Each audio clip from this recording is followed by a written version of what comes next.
नमस्कार मैत्रिणींनो, आज आपण बनवणार आहोत मकर संक्रांतीसाठी तांबूल। त्यासाठी मी थोडेसे सुपारी, खोबरं, धनाडाळ, बडीशोप, पिठी साखर, लवंग व विलायची घेतलेली आहे।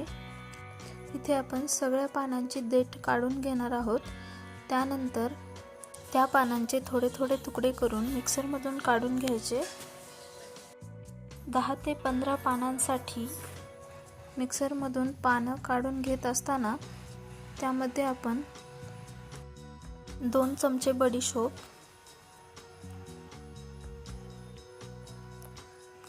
खोबरं 2 चमचे, 1 चमचा धनाडाळ, 1 चमचा पिठी साखर व 1 चमचा सुपारी, थोडासा काश्मीरी मिठा, नंतर त्यामध्ये थोडासा कात, थोडासा चुना,